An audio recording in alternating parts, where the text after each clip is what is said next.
Today, we talked to a seven-figure seller who's been selling online for 25 years, and he's going to give you the lowdown on some of his tips for maintaining profitability and the use of AI.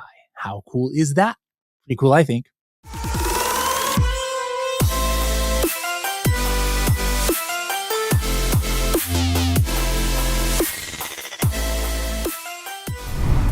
Hello, everybody, and welcome to another episode of the Serious Sellers Podcast by Helium 10. I'm your host, Bradley Sutton, and this is the show that's a completely BS-free, organic conversation about serious strategies for serious sellers of any level in the e-commerce world. We're going right here in the e-commerce world, here in the United States, but to the opposite coast here, for somebody who's been on different Helium 10 podcasts over the years. He's been on the AM/PM podcast a good maybe 9 years ago, and he's been on the Spanish Serious Sellers podcast. He's been on the English Serious Sellers podcast, but we have a lot of new listeners out there, and so for the ones who haven't been on in a few years, we want to pretend as if this is their first time and get to know them. So, Rolando, welcome back to the show. How's it going? Thank you very much, Bradley. Where exactly are you located right now? And so I'm just outside of Washington, D.C., the nation's capital, the center of, depending on how you look at it, the best things in the world or a nightmare, right? There you go. Is that where you were born and raised? No, I was born in Panama. I was born in Panama. Okay. My parents came over in 1980. Where did you go to high school and college? So high school was in Florida. So my parents Florida, moved around. When we came to the U.S., I was living in Louisiana, Baton Rouge. And then university, where'd you go? I went to a school in Minnesota, so the Twin Cities in St. Paul, a small private school called McAllister College. And what was your path to e-commerce from there? Like what year and how did you get there to e-commerce? A very strange road. So I knew nothing about e-commerce, zero. Right out of college, I worked for Marlboro. And it was between that and a couple of other large, Procter & Gamble and General Mills. So I decided, you know what? If this doesn't work out for me, I could at least go to one of those other companies, right? But it'll be an interesting, I thought it would be interesting to, and I did it the old way, literally sent in a resume. Somebody actually read it and they interviewed me. They said, come down. I interviewed, I got the job. Fast forward about 5 years later, I'm in Houston. I hate my boss because I was the youngest employee in that division and he thought I was after his job. And so he made my life miserable. But what he didn't know is that I didn't want his job. I wanted his boss's job because I don't shoot that little. I want to shoot as far as I can. And so he made it miserable. So I decided, I got to get out of here. I'd lasted 1 year there in this job out of Houston. So I said, all right, I went to a tech company. And there I was like, oh, tech. Ooh, that's cool. And this was early 2000s. And guess what happened? The bubble burst. If you go back, the bubble burst. There's all kinds of techies out of jobs, not even non-tech, but just people in technology. So I had the tech bug. And I was like, what do I do? I couldn't get... Everybody that was in tech couldn't get jobs because there was just an abundance of us. I had boxes of stuff laying at my house at the time, my apartment that I was living in. And I really wanted to burn everything that this company had to do because they laid me off. I was just pissed off. Then I thought, okay, look, I'm a little bit environmental. I don't want to do that. So I called up a company. I said, hey, you remember, we used to work together. And she's like, yeah. Bring me what you got. Let me see what you got. That was the beginning of where I'm at. That started what eventually became Global Tech and what I have now. She said to me in the meeting, you don't have enough of what I want. I want X more. And I thought, oh, there's a business here. But then the next thing kicked in, which is, all right, I can continue doing this exactly like I was doing in my previous job, going from account to account, city to city as an account manager. I don't want to do that. There was this thing called the internet. What do I do with that? But people can, on their laptop, you mean on their laptop, they can actually look at that stuff? So I said, this is much better. I said, this is the future.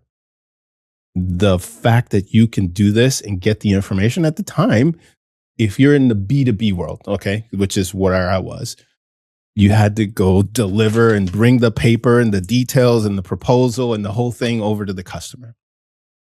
This makes it right in their laptop. Why wouldn't I want to do that? So that, a few static pages with products, electronic products. What year about is this? This was 2002. Okay. How about online platforms? Do you start on eBay? What was the first one for you?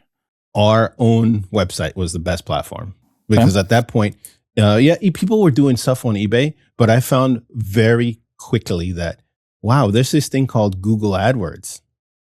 Do you mean I can tell people across the country and pick different geographies where our products and then point them to it? Oh, at that point, it was so easy. So easy a caveman could do it. But as time went on, it became more complex. But at that point, it was super easy. And people were just calling. And my vision at that time was like, if I could just have 2 or 3 fax machines of orders coming in just nonstop, I'm gonna be super rich. That was my vision. Things have changed since then. But that's how it started. And then eventually, probably 10 years later, that's how long we were doing well on our own website, Google, and calling customers. And then we went to Amazon about 10 years after we started that. And then we were early because the customers, people are saying, you're crazy. There's no business customers on Amazon. You're crazy. It's just people looking for books and tchotchkes and what have you. Nobody wants to buy on Amazon. Not any serious businesses want to buy on Amazon. I said, no, because it's the same thing. What is convenient for your customer, regardless if they're buying home goods or they're buying a computer? If it's easier for them to go over here, just because your brain wants to do the easiest path. That's just human nature. I said, this is it. They're making it easy. This is where we got to be. So we were reselling, and the manufacturers did not like what we were doing. They're like, we don't love your images. We don't like how you're doing text on the images, blah, blah, blah, blah, blah, blah. It made it very hard for us. We almost quit. But they couldn't argue with the success. It was working. Guess what happened? A couple of years into that, they started emulating what we were doing on Amazon. They started migrating. And I think around that time, the 2020s, or right before 2020, a lot of brands started realizing they needed to be on Amazon, right? We got to be on there, but still had not figured that formula out yet. And things started changing right after COVID, right? Everything changed. And COVID was great for us business-wise because everybody needed something for their desk, right? A laptop, a headset, all that. Oh, that's all the stuff that we provide. But then the party music started ending. The lights started coming on, my man. Last call. And so some serious work that I have not done as an operator started to kick in a couple of years ago. And then I would say AI has really started to change that again, where first to the internet, first to Amazon, AI. And that's where we are now. And I think we're in the same type of playbook. Figure it out. Where are the customers? How are they using it? How to leverage it? Understand the mistakes, because we made a bunch of mistakes at the beginning and still make mistakes. But when you have all of that together and you put it in a playbook for you that works and for your organization, it's a superpower. Just like Amazon can be a superpower. Just like the internet can be a superpower. What, in the beginning, like you said, you started off with your own website. What would be your breakdown now, percentage-wise, of like revenue per channel, and then like overall, like what do you think you guys will have in gross sales this year? Well, I think that from a breakdown, it's about 75% Amazon. Okay. And we're talking USA only, or that also US, Canada, Mexico, primarily North America. So 75% there, and then and then spread out the other 25. So our own website became a smaller portion, once we grew the Amazon side. So we have our own website, we have eBay, we have Walmart, still messing around with TikTok, haven't really figured that out fully, but we put videos, right? It's we use it to run experiments, to run external traffic. trying to find out, what's the best lever for us. Cause it's not, we're not selling Kardashian cologne. We're selling Kardashian cologne, boy. Whoo, come on, TikTok. That's perfect music to my ears. But no, it's a business product, right? Most of what we sell are business product. There are business customers there, but that's not where the action, I would say, is at. How much of what you do is reselling, or do you have stuff you're doing, your own brand, private label, or what's the breakdown there? Yeah, so we have our own line of accessories that we purchase, that we design, and are manufactured overseas for us, and we bring those in and sell those on all the platforms. There, it's a little bit more equally distributed, where we sell maybe a little bit more of that on eBay or Walmart, versus where the more premium goods that we sell are more heavily concentrated on the Amazon side. What are you what do you think? What's your projected sales for this year across all the platforms and selling types? It depends on what happens here in the second half of the year. I think we'll probably come in somewhere around 5 million this year, and that's down from where we were before. That's just where the industry is. IT. If you haven't paid attention, every big IT company has cut a lot of people, and that hurts us. When the employee count comes down at big firms, we see it. So AI in some way has been awful. The environment has just been like a roller coaster. So the predictability, the forecasting, the budgeting around IT products has been all over the place post-COVID. What do you think is one of the biggest factors outside of, like external forces, like the industry though, but like on Amazon, like as far as competition, fees, things like that, like what has affected you most, not considering just the general economy and stuff like that? I think that operations is the most critical thing any business that sells products, especially if you're selling products online. It is awesome if you have great marketing, but great marketing is not a substitute for strong operations, because look at what happened just recently to aggregators. It is very difficult to take a collection of companies and say, we're going to create efficiency, right? And we're going to lower the cost of doing business. But if you don't know how to do that, if you can't pull that off, no matter how much money you have, and we've had a couple of larger competitors of ours go out of business in the last 12 months. Competitors that are easily 10 times larger than us doing exactly what we do. And they get bigger discounts than we do. That was the crazy thing that I found out much later. They get much bigger, deeper discounts. That did not save them. And it's not because you would have known some of these players. The problem comes when you're selling goods, is managing the business, operating the business, all the freaking boring stuff. Margins, cash flow, logistics, inventory. You need to have that. You need to have a strong handle on that to be able to endure the roller coaster ride of business. Business is a collection of many pieces. The only way you stay in business for a long time, we're going on year number 24 now. You have to know that business is a bunch of pieces that you have to manage.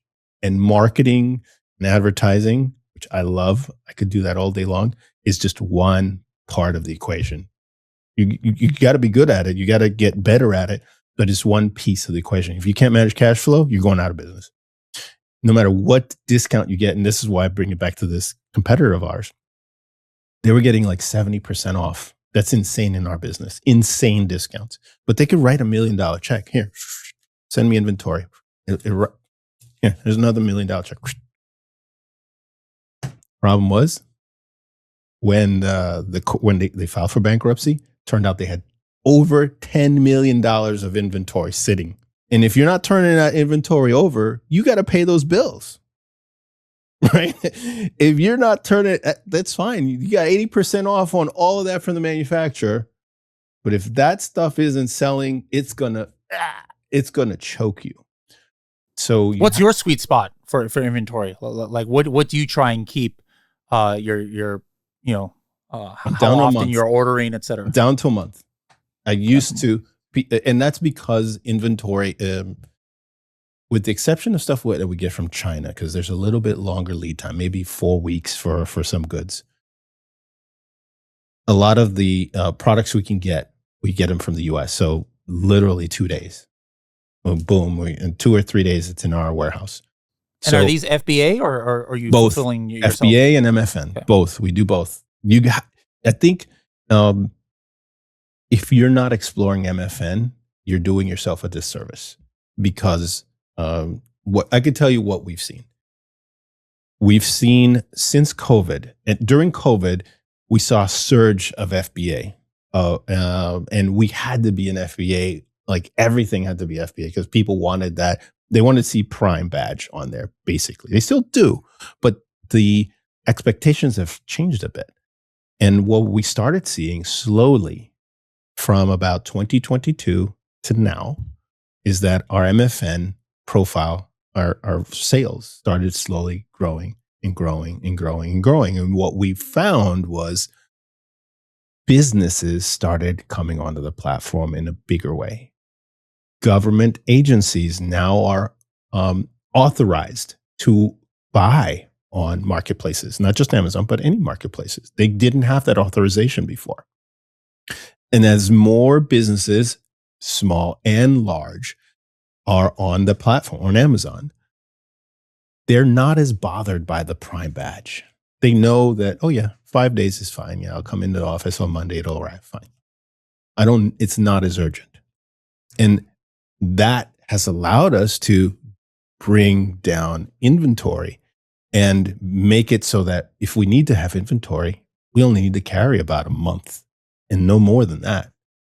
Any more than that, you start, because let's just say you have 45 days to pay.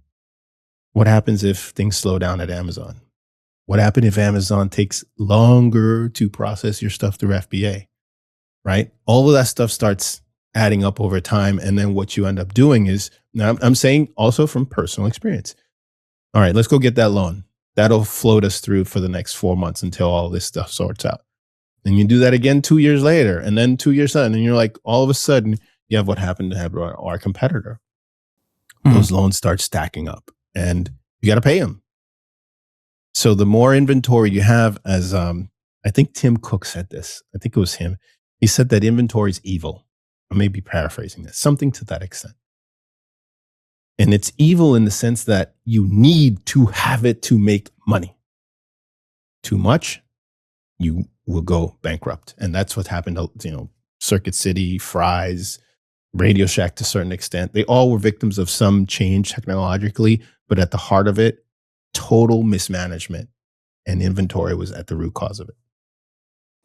Inventory is definitely a way to, obviously help cash flow. And then, depending on how you're shipping and fulfilling, it has a impact on profitability. I know you're, talking to you before, you're big on, using like Helium 10 profits and just in general, looking at the numbers. What are some other levers that you guys are looking at that you think maybe some sellers might overlook? Like obviously every single person is probably looking at things like ACOS or hey, what's my FBA fee and stuff like that. But like, tell me about maybe some of the stuff that's a little bit more unique as far as, how you manage things like fee increases where you can keep your profitability at certain levels and what kind of levers you're pulling to make sure that you guys, keep profitable. And then at what point do you say, nope, we're going to have to discontinue this product because it's not going to work? There was something that for a long time I thought, I viewed shipping as especially on the MFN side. If you're doing MFN, there's unavoidable, right? You got to pay for the shipping, and those have been going up every year like clockwork, right? So last year, instead of looking at shipping a product, a widget, and saying, okay, this costs me $10 to ship, I started thinking about how does Target, how does Walmart, how do these big online, they do online sales, how do they pull that off where they do free shipping? And then all of a sudden, maybe they say, "Oh yeah, this is $4.99 if you want the expedited." And I'm in my brain, I'm wrecking myself, just like, how? There's no way. If you call FedEx or UPS, even if you get the Amazon rates, which I know, and we have a table on them, there's no way this product ships for $2. That doesn't happen. They charge them way more than that. And I've talked to my FedEx rep and UPS rep. It doesn't work that way.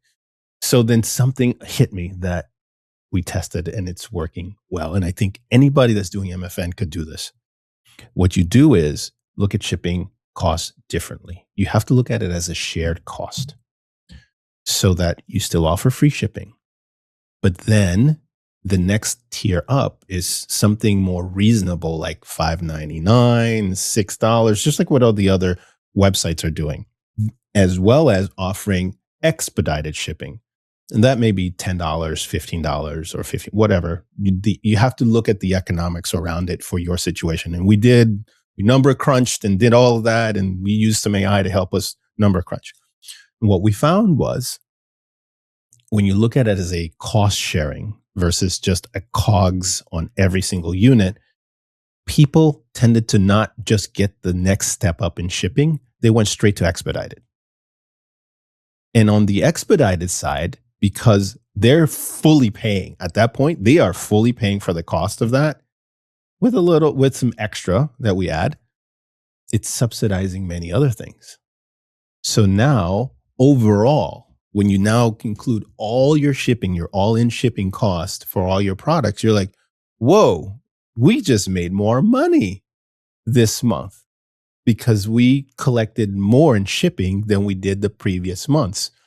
And so we tested this at one location and that held true. We went to and we tried it at another warehouse. That same held true. And that's how, and I've never talked to anybody at Walmart or Target, so I don't know their exact strategy, but I would bet at least some very good Bellagio chips in Vegas, like I have in my hands, that is something like that in the minds of the people that are managing, Walmart or Target, that did some kind of cost sharing, and they bet that a certain amount of those people are going to upgrade their shipping, and it's gonna be the tide that lifts the boat and pay for more of those shipping costs because it's going to be there. The shipping costs are going to be there whether you like it or not.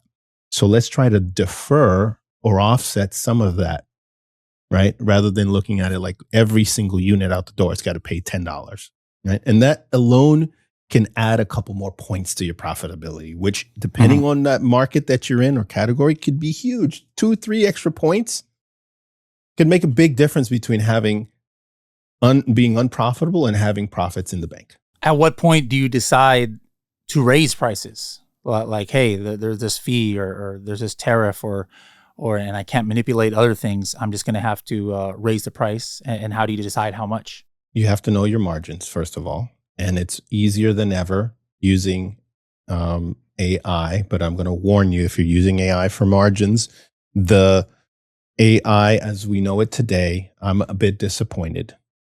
I use it every day, but I'm a bit disappointed. But I'm going to tell you and then answer your question. Use AI to help you with the numbers. So you know your margin on your different lines. Some product lines we have 30% margin, believe it or not. Some 20. So you could go to the nth degree and try to find the down to the cent, down to the penny. Hooray for you if you could do that. If you have a big catalog, that's going to be hard to do. So we averaged out what some of these fees are for us. And then we have it broken down by category. So we have probably 10 categories that we're in that have different fees. And then understanding, okay, this category is normally 20% margin. This new fee that's an extra dollar from FBA is going to bring us down from 20. I'm just using numbers, 20 to 19. Is that acceptable? If that is, you're good for a while because every big company passes cost. Don't be that company that doesn't think that customers won't buy because your prices went up.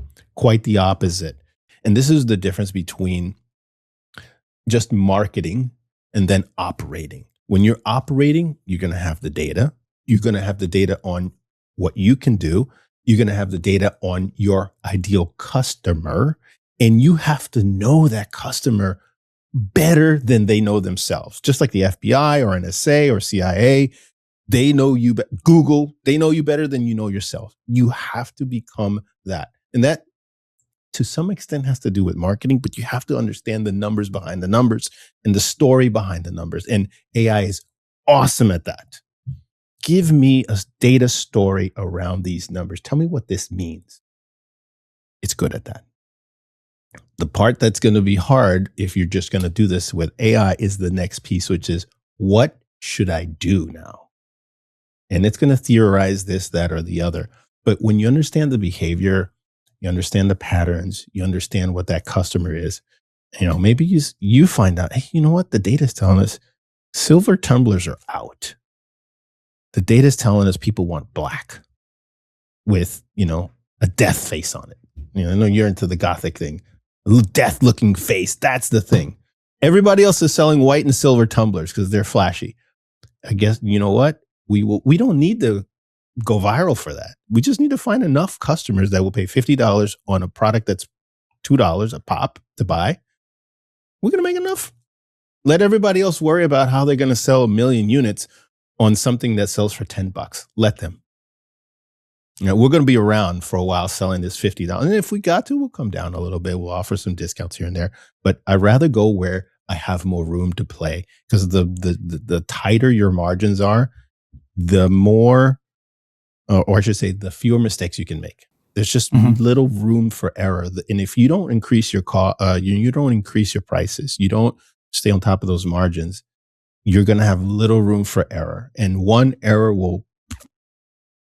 could sink you, depending on where you're at. What's your AI workflow that you've been honing over the last 2 years? This is kind of the playbook I would give to other businesses, small or the large ones are already doing this anyways. But you take your data and centralize it in a source of truth, if you can do that. Once you have that, what you want to do, instead of saying, yeah, Claude, read everything and give me all the numbers. Don't do that. Don't do that. Create either a script or an automation where, let's just take ads for a moment. Ads gets pulled in. And this report is dropped into a folder where then the AI reads that report. Because the more you have the AI do from beginning to end, the more likely it's going to drift, the more likely it's going to forget a number, it's going to move a decimal point. So now, the last couple of weeks, we're like, okay, read the report that was put here, output by, and we use Google Cloud. Google Cloud put the report for you about the ads that we're running here. Go read that and tell me what it says. Way more accurate. The errors rate started dropping down dramatically. So now it's just more reliable. What's some quick hitting prompts or easy wins? Maybe you can't explain it fast, but you can just explain what it is that people can and should be using AIs like beginners. People just getting into Claude. Doesn't have to be necessarily directly about Amazon. It could be about managing calendar. But what are some things about the newbies that they can get into with AI? Here's a good one. This happened on my my media team on Monday. My gal that posts videos for us, she's been saying for a while, hey, Rolando, it's taking me a long time to go through your numbers on LinkedIn. She pulls the analytics out, and we have conversations every Monday, our media team, on what we're going to sort through. But I say, tell me what the numbers say. She said, it's taking me all day, 6 to 8 hours to go through and put it into Google Sheets. I said, all right. So we're going to take just this session and we're going to break this down with AI for you. So I showed her, and anybody could do this. So this could be LinkedIn, this could be Facebook, this could be Google Ads. Take screenshots of what you see on the screen. This is straight for the beginners. Take what you see on the screen, put those into your chat of preference or your LLM of preference. Then what you want to do is tell it, create a plan that allows me to take this information and put it into a spreadsheet.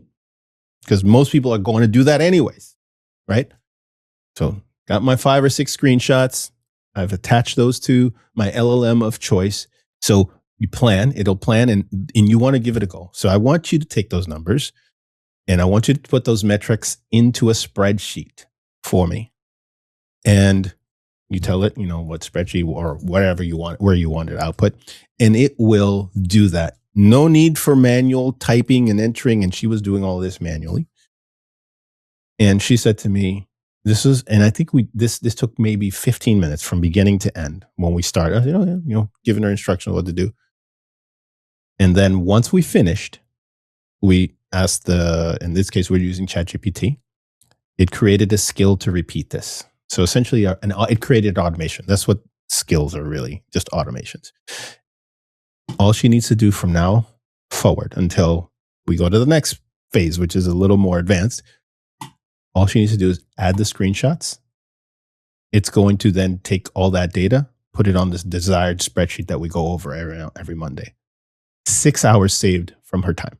How about a 30-second tip or a 60-second tip? Can be about AI, can be about Amazon, can be about best pizza in DC. I mean, anything. A 30 to 60-second tip you want to leave the audience with. Think big. Somebody said to me over a year ago, as a small business, we often don't think big enough. And that is so true. And this guy was talking about AI when he was telling me this. But just like in the example about shipping and how I found more money essentially to make us more profitable. The big companies are doing this. How do they do it? Right? And they've been doing it for a while. And if they've been doing it for a while, they're probably making money on it, right? You just have to figure out. And so, and in the Spanish language, I get asked this a lot. And I say to them in Espanol, I say, the curious ones, los curiosos van a ganar. The curious ones are going to win. Stay curious. That will inevitably start unwrapping and unraveling some of the mysteries that you have around your business, slowly but surely. And you'll be like, oh, look at that. It was staring me in the face the whole time, or it was over here, or that thing, or whatever. Stay curious. I like it. All right. How can people find you out there on the interwebs? They want to reach out? On the interwebs, I have a podcast that I do. It's called What the Tech, spelled TECK, where I talk to people and maybe the AI people soon. I'm on LinkedIn at Rolando Rosas, and I put stuff out, my own musings and things that I find out and other thoughts and ideas that I have. I talk to other people like you and others, also I'm going to learn. And so I'm putting stuff out at, 20 plus years doing this. And now it's like, all right, I need to give back and try to help out the younger generation. That's kind of the mode I'm in, to help others and help them get to 20 years of being in business, because it's not easy. Love it. All right, Rolando, thank you so much for coming on here. Thank you so much, Bradley. I appreciate you bringing me on today. Thank you.